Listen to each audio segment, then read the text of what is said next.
Voyons-ce bien là, pas mal, dans le quartier que je voulais, nickel, en dessous du prix du marché, avec un petit peu de travaux, donc c'est parfait. Regardons un peu les frais d'agence, 10 000 euros. Ouais, non, non, alors là, c'est pas possible. Je vais direct l'appeler et au moins négocier une moitié ça. On l'a tous pensé au moins une fois très très fort ça. Mais en vrai, est-ce que ça vaut vraiment le coup d'aller négocier ces frais d'agence? C'est ce que je vous propose de voir maintenant. Hello les amis, j'espère que vous allez bien. On se retrouve dans une toute nouvelle vidéo et cette semaine on continue notre série de vidéos sur la négociation. Est-ce qu'il faut négocier les frais d'agence ou pas? La semaine dernière, on a traité du sujet des frais de notaire et vous allez voir que pour les frais d'agence, la démarche est sensiblement la même. Vous l'avez vu et constaté sur les annonces que vous avez épluchées, les frais d'agence peuvent aller en général de 3% jusqu'à 10%. Mais avant de répondre à la question est-ce qu'on peut aller les négocier, voyons ensemble de quoi ils sont composés. Déjà, il va falloir différencier deux types d'agents immobiliers, ceux qui sont à leur compte, c'est-à-dire mandataires au nom d'une franchise, comme IAD par exemple, et ceux qui sont salariés d'une grosse agence immobilière française, par exemple 100-21, Orpi, La Forêt, etc. Et suivant à quel type d'agent immobilier vous avez affaire, le mandataire ou le salarié, eh bien vous allez voir que sa rémunération en tant qu'agent n'est pas du tout la même. S'il s'agit d'un mandataire, sachez que déjà les frais d'agence au global seront généralement plus faibles qu'une grosse agence traditionnelle française. Ça sera en général entre 3 à 4%. Et dans ces 3 à 4% de frais d'agence au global,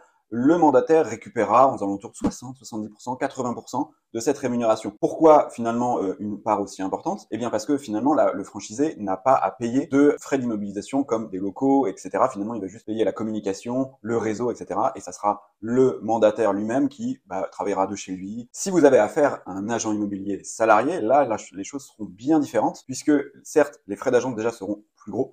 En général, 5%, 6%, 7% pouvant aller jusqu'à 10% même pour les plus élevés. Et dans tous ces frais d'agence-là, le salarié, lui, obtiendra que généralement entre 10 à 20% de ses frais d'agence. Vous l'avez compris, pour un agent immobilier salarié, plus de 80% des frais d'agence, finalement, ne sont pas pour lui, mais vont directement à la structure, à l'agence immobilière, qui justifie ce montant-là par l'entretien des locaux, le paiement d'un certain nombre de salariés qui vont faire par exemple la rédaction des compromis de vente, ce qui est souvent pas le cas quand on est mandataire, parce que là c'est le notaire qui va le faire. Il y a énormément de dépenses à faire, beaucoup plus de communication. Les agents sont pignon sur rue, bref, ce sont des loyers à payer, il y a beaucoup plus de charges, et c'est ce qui fait aussi qu'il y a souvent beaucoup plus de biens dans ces agences immobilières traditionnelles. Vous l'avez vu, que ça soit pour un mandataire dans une moindre mesure, mais encore plus pour le salarié, les frais d'agence ne correspondent absolument pas à ce que lui va toucher. Vouloir diminuer drastiquement les frais d'agence, c'est donc toucher énormément à ce qui va rester à l'agent immobilier. Et là, les amis, je voudrais vous rappeler à nouveau, comme sur la précédente vidéo où on parlait du notaire, quel est son rôle. Là, je voudrais quand même refaire le point sur quel est le rôle de l'agent immobilier. Si on reparle de notre dream team d'investisseurs immobiliers, on a dit que le notaire avec une place centrale, mais les places juste après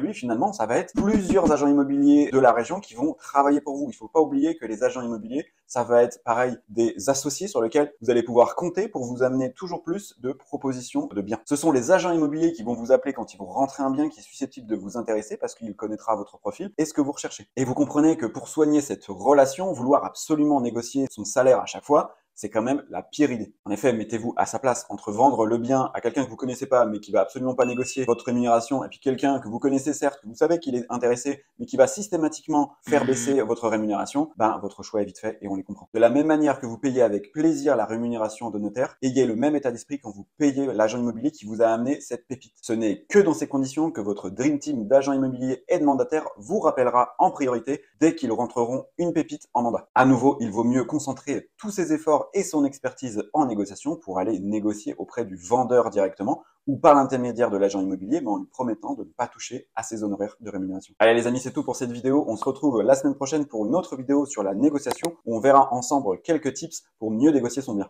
Sur ce, je vous souhaite une bonne semaine, bon cash flow à tous, ciao ciao.